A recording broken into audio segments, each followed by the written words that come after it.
शुक्लां ब्रह्म विचारसार परमामाद्यां जगद्व्यापिनीं वीणा पुस्तकधारिणीं अपयदां जाड्यान्धकारापहां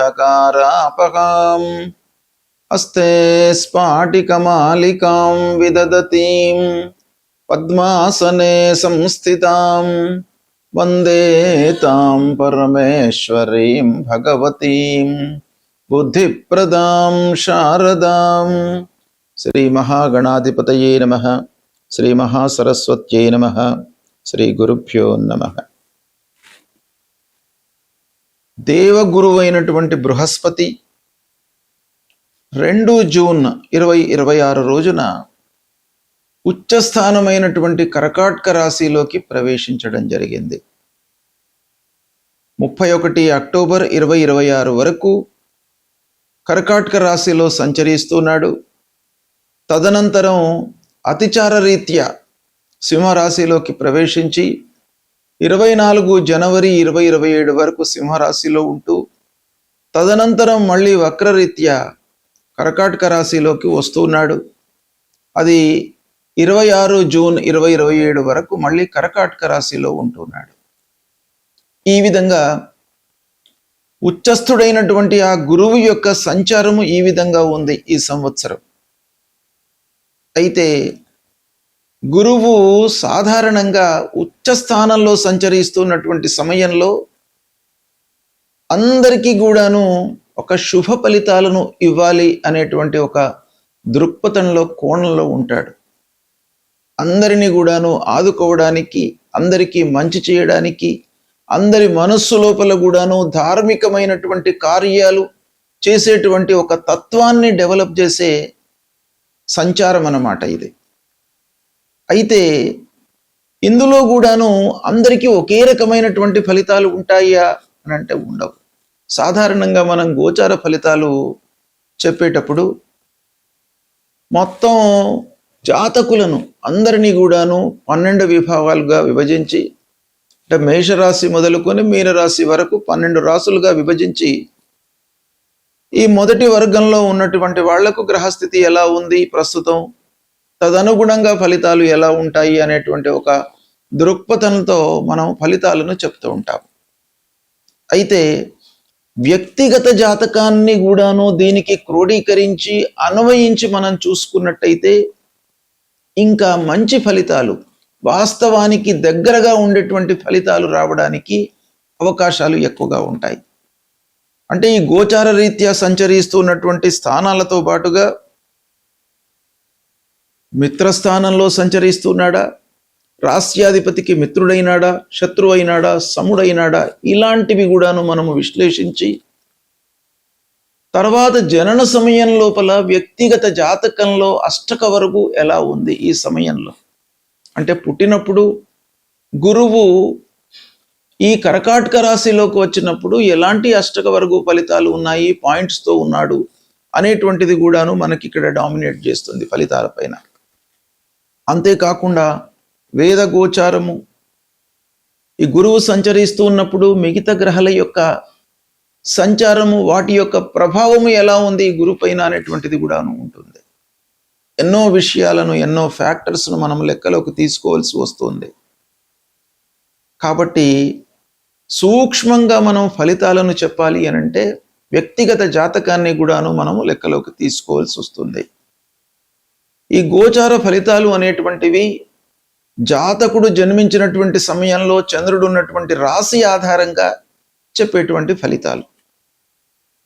అయితే ఈ ఉచ్చస్థుడైనటువంటి గురువు యొక్క సంచారం ఏ రాశులకు అత్యంత అనుకూల ఫలితాలను ఇవ్వబోతుంది, ఏ రాశులకు మధ్యస్థమైనటువంటి ఫలితాలను ఇవ్వబోతుంది, ఏ రాశుల వాళ్లకు ప్రతికూలంగా ఉంది, వాళ్ళు ఎలాంటి జాగ్రత్తలు తీసుకోవాలి అనేటువంటి విషయాన్ని మనము తెలుసుకుందాం. గురువు కర్కాటక రాశిలో సంచరిస్తున్నటువంటి సమయంలో అత్యంత అనుకూల ఫలితాలను ఇచ్చేటువంటి రాశులు ఏంటి అనేటువంటిది మనం చూసినట్టయితే, 2వ స్థానంలో సంచరిస్తున్నప్పుడు, 5వ స్థానంలో సంచరిస్తున్నప్పుడు, 7వ స్థానంలో సంచరిస్తున్నప్పుడు, భాగ్యస్థానంలో సంచరిస్తున్నప్పుడు, తర్వాత ఏకాదశ స్థానంలో సంచరిస్తున్నప్పుడు శుభ ఫలితాలను ఇస్తాడు. అంటే ఈ రాసుల వారికి అత్యంత శుభప్రదమైనటువంటి ఫలితాలు కలగబోతున్నాయి అన్నమాట ఈ గురువు యొక్క సంచారం మూలకంగా. అయితే ఈ అనుకూల రాసులు ఏంటి, ఆ రాసులలో జన్మించినటువంటి వారికి ఎలాంటి ఫలితాలు ఉంటాయి అనే విషయాన్ని మనం చూసినట్టయితే, అంటే మీనరాశి జాతకులకు, కన్యా రాశి జాతకులకు, వృశ్చిక రాశి జాతకులకు, మకర రాశి జాతకులకు, మిథున రాశి జాతకులకు, అంటే ఈ 5 రాశులలో జన్మించినటువంటి వారికి గురువు మూలకంగా, అంటే గురువు ఉచ్చ స్థానంలో సంచారం మూలకంగా అత్యంత శుభప్రదమైనటువంటి ఫలితాలు ఉంటాయి అనేటువంటి విషయం మనకి ఇక్కడ తెలుస్తుంది. అంటే ఈ 5 రాశుల వారు ఈ గురువు యొక్క సంచారాన్ని ఉపయోగించుకున్నట్టయితే చాలా అద్భుతమైనటువంటి ఫలితాలను పొందుతారు. ఇక కొంత లోతుగా మనం వెళ్ళి ప్రతి రాశి పరంగా ఎలాంటి ఫలితాలు ఉంటాయి అనే విషయాన్ని మనం చూసినట్టయితే, ప్రథమంగా మీనరాశిని తీసుకుందాం. మీనరాశి రాశ్యాధిపతి గురువు. అలాంటి గురువు పంచమ స్థానంలో సంచరిస్తున్నాడు. అంటే కర్కాటక రాశిలో సంచారం అనేటువంటిది పంచమ స్థానం కనుక మీనరాశి వారికి అత్యంత శుభ ఫలితాలు ఉంటాయి ఈ గురు సంచారం మూలకంగా. కన్యా రాశి వారికి ఏకాదశ స్థానంలో సంచరిస్తున్నాడు కనుక కన్యా రాశి వారికి కూడాను అత్యంత శుభ ఫలితాలు ఉంటాయి. ఇక వృశ్చిక రాశి వారికి భాగ్యస్థానంలోకి ప్రవేశించాడు. భాగ్యస్థానంలో సంచారం జరుగుతోంది కనుక వృశ్చిక రాశి వారికి కూడాను అనుకూలమైనటువంటి ఫలితాలు. ఇక మకర రాశి వారికి సప్తమ స్థానంలో సంచారం, మకర రాశి వారికి కూడాను అత్యంత అనుకూలమైనటువంటి ఫలితాలు ఉండబోతున్నాయి. అదేవిధంగా మిథున రాశి వారికి ధనస్థానంలో సంచారం కనుక మిథున రాశి వారికి కూడాను అత్యంత శుభ ఫలితాలు ఈ గురు సంచారం మూలకంగా కలుగుతాయి. అంటే ఈ రాశులలో జన్మించినటువంటి వారికి ముందుగా మీనరాశి విషయం చూద్దాం. మీనరాశి అధిపతి గురువు. అలాంటి గురువు ఉచ్చ స్థానంలో సంచరిస్తున్నాడు. ఉచ్చ స్థానంలో సంచరించడమే కాకుండా గోచార రీత్యా పంచమ స్థానం కూడాను అయ్యింది. అంటే పంచమ స్థానంలో రాశ్యాధిపతి అయినటువంటి గురువు ఉచ్చస్థానుడై సంచరిస్తున్నాడు. ఇది చాలా అనుకూలమైనటువంటి సంచారము మీనరాశి వారికి. కేవలం గురువు యొక్క ప్రాధాన్యత సంచారము చాలా ఉంటుంది కాబట్టి గురువు అనుకూలంగా ఉన్నట్టయితే మిగతా గ్రహాలు కొంత ఇబ్బందికరమైనటువంటి స్థితిలో ఉన్నప్పటికీ దాన్ని కొంత రెక్టిఫై చేసేటువంటి అవకాశాలు గురువు మూలకంగా కలుగుతాయి. కాబట్టి గురువు మీనరాశి వారికి పంచమ స్థానంలో సంచరిస్తున్నాడు. ముఖ్యంగా ఈ స్థానం మూలకంగా మీకు ఏ ఏ కార్నర్స్లో అనుకూలమైనటువంటి ఫలితాలు ఉంటాయి అనే విషయాన్ని మనం చూసినట్టయితే, పిల్లల విషయం మీకు బాగా కలిసి వస్తుంది.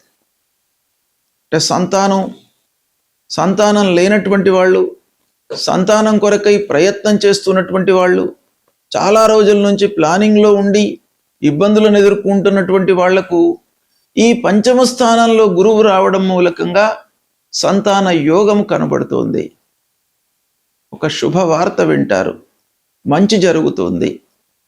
ఇక పిల్లల విషయంలో వాళ్ళ చదువు కానివ్వండి, సెటిల్మెంట్ కానివ్వండి, వాళ్ళ ఉద్యోగ విషయంలో కానివ్వండి, పిల్లల కొరకై మీరు ఏ ప్రయత్నాలు చేసినప్పటికీ ఈ సమయం లోపల మీకు 100% మంచి జరుగుతుంది, అనుకూలత ఏర్పడుతుంది, సౌఖ్యంగా ఉంటారు. పిల్లలతో సౌఖ్యంగా ఉంటూ ఇంటి వాతావరణం మీకు చాలా ఆనందదాయకంగా ఉంటుంది. ఇక స్వయంగా మీనరాశిలో పుట్టినటువంటి విద్యార్థులు, చదువుకుంటున్నటువంటి వాళ్ళకు కూడాను ఈ సమయము బాగా అనుకూలిస్తుంది. విద్య లోపల వాళ్ళు రాణించే అవకాశాలు బాగా ఉన్నాయి. కాంపిటేటివ్ ఎగ్జామ్స్ లోపల ఒక మంచి స్థాయిలో నిలుస్తారు. మంచి సంస్థ లోపల మీరు అడ్మిషన్ పొందేటువంటి అవకాశం బాగా ఉంటుంది. పంచమ స్థానము, ముఖ్యంగా విద్యాస్థానము, మీకు జ్ఞానము, విజ్ఞానము ఇవన్నీ కూడాను ఇచ్చేటువంటి స్థానము దేవగురువుకు సంబంధించినటువంటి ఉచ్చ స్థానం గనక విద్యార్థులకు ముఖ్యంగా మంచి జరుగుతుంది ఈ సమయం లోపల. ఇక ఉపాసన కొరకై ప్రయత్నాలు చేస్తున్నటువంటి వాళ్ళు, గురుముఖత నేర్చుకోవాలి అనేటువంటి వాళ్ళు, ధర్మ మార్గంలో ఉన్నటువంటి వాళ్ళు, జనానికి ఉపయోగపడేటువంటి మంచి మాటలు చెప్తూ ఒక గురు స్థాయిలో ఉన్నటువంటి వాళ్ళకు కూడాను బాగా కలిసి వస్తుంది. వాళ్ళ ద్వారా కూడాను నలుగురు ఒక మంచి మార్గంలోకి వచ్చేటువంటి అవకాశాలు ఉంటాయి. ఇకపోతే వ్యాపారస్తులు, రాస్యాధిపతి పంచమ స్థానంలో సంచారం కనుక వ్యాపారస్తులకు కూడాను పెట్టుబడుల ద్వారా బాగా కలిసి వస్తుంది. పూర్వం పెట్టినటువంటి పెట్టుబడులు అనుకూలిస్తాయి, లాభాలను పొందుతారు, పెద్దల యొక్క అనుగ్రహం మీకు లభిస్తుంది. ఇలా మీనరాశి వారికి అద్భుతమైనటువంటి ఫలితాలు ఈ గురువు యొక్క సంచారం మూలకంగా ఉన్నాయి. అంటే గోచార స్థాన రీత్యా చాలా పటిష్టమైనటువంటి స్థానంలో ఉన్నాడు కాబట్టి మీనరాశి వారికి ఆ గురువు యొక్క అనుగ్రహము ఉంది. ఉచ్చ స్థానంలో గురువు సంచరించడం వల్ల కలిగే ప్రత్యేకత ఏంటంటే, సాధారణంగా గోచార ఫలితాలు గురువు మూలకంగా 1, 3, 4, 6, 8, 10, 12 ఈ స్థానాలలో సంచరిస్తున్నప్పుడు మనకు ప్రతికూలమైనటువంటి ఫలితాలను ఇస్తాడు. అంటే ఈ స్థానాలు బలహీనమైనటువంటి స్థానాలుగా మనకు గోచారం చెప్తుంది. అయితే ఇలాంటి స్థానాల్లో సంచరిస్తున్నప్పుడు గురువు ఉచ్చ స్థానంలో ఉండడం మూలకంగా మనకు కొన్ని మంచి ఫలితాలు చేకూరేటువంటి అవకాశాలు ఉన్నాయి. సాధారణంగా ఉచ్చ లోపల గురువు సంచరిస్తున్నటువంటి సమయంలో వ్యక్తిగత జాతకము ప్రబలంగా ఉండి, స్థానము అనుకూలంగా ఉండి అన్నీ ఉన్నట్టయితే మనకు గురువు మూలకంగా అద్భుతమైనటువంటి ఫలితాలు కలుగుతాయి. ఇందులో ఒకటి లేకుండా ఉంటే మిశ్రమైనటువంటి ఫలితాలు కలుగుతాయి. కానీ ప్రధానమైనటువంటి గ్రహము గురువు ఉచ్చ స్థానంలో సంచరించడం మూలకంగా ప్రతి మనిషి లోపల ఒక ఆధ్యాత్మికత, ధార్మిక లక్షణాలు, దాన ధర్మ లక్షణాలు, ఎదుటి వాళ్లకు సహాయం చేసేటువంటి లక్షణాలను పెంపొందించేటువంటి అవకాశాలు ఉంటాయి. కుటుంబ విలువలకు గౌరవం ఇస్తారు. కుటుంబంలో పెద్దలు, కుటుంబ సభ్యత, కుటుంబ ఆచార వ్యవహారాలు ఎలా ఉన్నాయి అనేటువంటి విషయానికి కట్టుబడి వాళ్ళు మెదిలేటువంటి అవకాశాలకు కారకుడవుతాడు గురువు. అలాంటి విషయాలలో గురువు ఒకవేళ దుస్థానంలో సంచరిస్తున్నట్టయితే కొంత బలహీనమైనటువంటి ఫలితాలు ఉంటాయి. ముఖ్యంగా చదువు, జ్ఞాన సముపార్జన, అభివృద్ధి, మంచి చేయాలి అనేటువంటి సంకల్పము, సహాయం చేయడము, ఇలాంటి వాటిపైన కూడాను ప్రధానంగా ఫలితాలు ఉంటాయి. ముఖ్యంగా దుష్ఫలితాలను, అంటే దుస్థానాలలో సంచరిస్తున్నటువంటి సమయంలో గురువు ఉచ్చలో ఉన్నాడు గనక దుష్ఫలితాల యొక్క తీవ్రతను, ప్రభావాన్ని కొంతవరకు తగ్గించే అవకాశాలు ఉంటాయి. అయితే మనకు శాస్త్రం ఏం చెప్తుంది అనంటే, ఉచ్చగ్రహోపి దుస్థానగత సంపూర్ణ శుభం నదదాతి అని.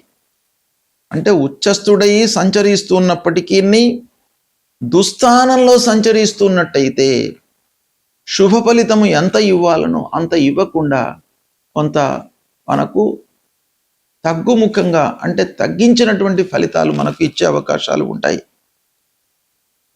అంటే ఉచ్చస్థితిలో ఉన్న గ్రహమైనప్పటికీ అశుభ స్థానంలో సంచరిస్తున్నట్టయితే పూర్తి అశుభ ఫలితాలను ఇవ్వకుండా, శుభ ఫలితాలను ఇవ్వకుండా మిశ్రమైనటువంటి ఫలితాలను ఇస్తూ కొంత దుష్ఫలితాలను తగ్గించేటువంటి అవకాశాలు ఉంటాయి. కాబట్టి ఈ గురువు ప్రతికూలంగా ఉన్నప్పుడు మనము కొన్ని పరిహారాలు తప్పకుండా చేసుకోవాలి. గురు పరిహారము అనంటే ముఖ్యంగా గురువులను సందర్శించుకోవడము, దత్తాత్రేయ స్వామిని దర్శించుకోవడము, గురు చరిత్ర పారాయణం చేసుకోవడము, దక్షిణామూర్తి స్తోత్ర పారాయణం చేయడము, నిత్యము దేవాలయానికి వెళ్ళడము, ఇంటిలో స్నానానంతరము ఇంట్లో ఉన్నటువంటి దేవుడికి నమస్కారం చేసుకోవడము, దేవతార్చన చేయడము, పెద్దలను గౌరవించడము. ఇంట్లో తల్లిదండ్రులు ఉన్నట్టయితే మీరు స్నానం, సంధ్యావందనం అన్ని చేసుకున్న తర్వాత, పూజాది కార్యక్రమాలు చేసుకున్న తర్వాత పెద్దలకు నమస్కారం చేయడము, వాళ్ళను గౌరవించి నమస్కారం చేసి మీ పనిలోకి వెళ్ళినట్టయితే మీకు చాలా పనులు కలిసి వస్తాయి. వాళ్ళ యొక్క ఆశీర్వచనం ఉంటుంది. కనుక తల్లిదండ్రులను, దేవతలను మీరు పూజించండి. తప్పకుండా మీకు మంచి ఫలితాలు కలుగుతాయి. శుభం.